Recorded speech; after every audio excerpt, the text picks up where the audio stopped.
नमस्कार, मैं हूं पूजा सचदेवा। एक बार फिर से हाजिर हूं बताने के लिए आपको विस्तार से खबर। पहलगाम हमले के बाद से भारत और पाकिस्तान युद्ध के मुहाने पर है। हर रोज पाकिस्तान में इसको लेकर खलबली मची हुई है, क्योंकि पाकिस्तान को यह आशंका है कि भारत कभी भी हमला कर सकता है। इसलिए पाकिस्तान खुद को तैयार कर रहा है, लेकिन भारत भी हर परिस्थिति के लिए तैयार रहना चाहता है और ऐसे में भारत ने अपनी तैयारी तेज कर दी है। गृह मंत्रालय ने देश के कई राज्यों को कल यानी कि 7 मई को सिविल डिफेंस मॉक ड्रिल आयोजित करने के निर्देश दिए हैं। कल सभी राज्यों में युद्ध के सायरन बजेंगे, लेकिन यह सिविल डिफेंस मॉक ड्रिल क्या होती है, देश के 244 जिलों को क्यों इसके लिए चुना गया और कल इस मॉक ड्रिल के दौरान क्या क्या होने वाला है और ये मॉक ड्रिल क्यों की जा रही है, ये सब कुछ मैं आपको विस्तार से इस वीडियो में बताऊंगी। तो इस वीडियो को एंड तक आप जरूर देखिएगा। देखिए, मॉक ड्रिल एक प्री प्लान प्रैक्टिस होती है जिसमें खतरे या इमरजेंसी की स्थिति से बचने के लिए प्रैक्टिस की जाती है और इस प्रैक्टिस से ये आकलन किया जाता है कि लड़ाई, हमले या युद्ध के समय में लोग क्या करेंगे, उन्हें बचाया कैसे जा सकता है। भारत पाकिस्तान के बीच इस समय युद्ध की आशंकाओं से इनकार नहीं किया जा सकता। किसी भी समय आपात स्थिति आ सकती है और इसीलिए पहले से सतर्क रहना बहुत जरूरी है, ताकि ये पता लग पाए कि किस किस जगह पर सुधार की जरूरत है या फिर सुरक्षा कर्मी और बचाव टीम किस सामर्थ्य के साथ अपना काम कर सकती है। आमतौर पर आपने ये शब्द मॉक ड्रिल ये ऑफिस में या स्कूल कॉलेज में सुना होगा, लेकिन कल जो ये मॉक ड्रिल होगी वो होगी देश में, देश के 244 जिलों में। ये मॉक ड्रिल 54 सालों के बाद देश में होगी, 54 इयर्स के बाद। इससे पहले ऐसी मॉक ड्रिल का आदेश गृह मंत्रालय ने 1971 में दिया था, 1971 में।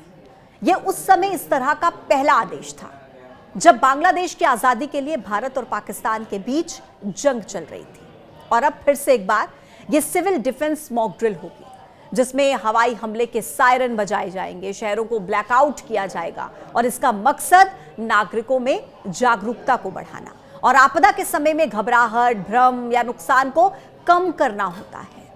और इसके लिए 244 जिलों को चुना गया है और इन जिलों को इसलिए चुना गया है क्योंकि ये सिविल डिफेंस जिले हैं। इन जिलों में सरकारी तंत्र, पुलिस, अर्धसैनिक बलों और नागरिक स्वयं सेवकों को एक विशेष तरीके का प्रशिक्षण दिया जाता है, यानी कि स्पेशल ट्रेनिंग दी जाती है। सिविल डिफेंस डिस्ट्रिक्ट्स संवेदनशीलता के आधार पर 3 कैटेगरीज में बांटे गए हैं। कैटेगरी 1 जो सबसे ज्यादा संवेदनशील है, कैटेगरी 2 जो संवेदनशील है, कैटेगरी 3 जो कि कम संवेदनशील में आते हैं। अब मैं आपको बताऊंगी कि इस मॉक ड्रिल में क्या क्या किया जाएगा। देखिए, सबसे पहले एयर स्ट्राइक या हवाई हमले की चेतावनी इसके जरिए दी जाएगी, सायरन बजाए जाएंगे ऐसे। नंबर 2, हमले के दौरान आम लोगों को खुद की सुरक्षा करने की ट्रेनिंग दी जाएगी। मॉक ड्रिल के दौरान ब्लैकआउट किया जाएगा। एयरबेस और ऑयल रिफाइनरी समेत अहम कारखानों और ठिकानों को हमले के वक्त छिपाना होगा। आम लोगों से जगह खाली कराना और उनको सुरक्षित जगहों पर पहुंचाने की ट्रेनिंग इस दौरान दी जाएगी। लोगों की मदद करने वाली टीम, फायर फाइटर्स और रेस्क्यू ऑपरेशंस का मैनेजमेंट किया जाएगा। इमरजेंसी में कंट्रोल रूम और सहायक कंट्रोल रूम की वर्किंग का रिव्यू होगा। एयर रेड वार्निंग सिस्टम की अलर्टनेस को चेक किया जाएगा। एयरफोर्स के साथ हॉटलाइन और रेडियो कम्युनिकेशन को जोड़ना भी इसका मकसद होगा। अधिकारियों की तरफ से आम नागरिकों को भी निर्देश दिए गए हैं कि इस दौरान आप शांति बनाए रखें, पैनिक ना हो। लोगों से यह भी कहा गया है कि अपनी जरूरी चीजें जैसे कि पानी, दवा, टॉर्च, ये सब कुछ आप अपने पास रखें।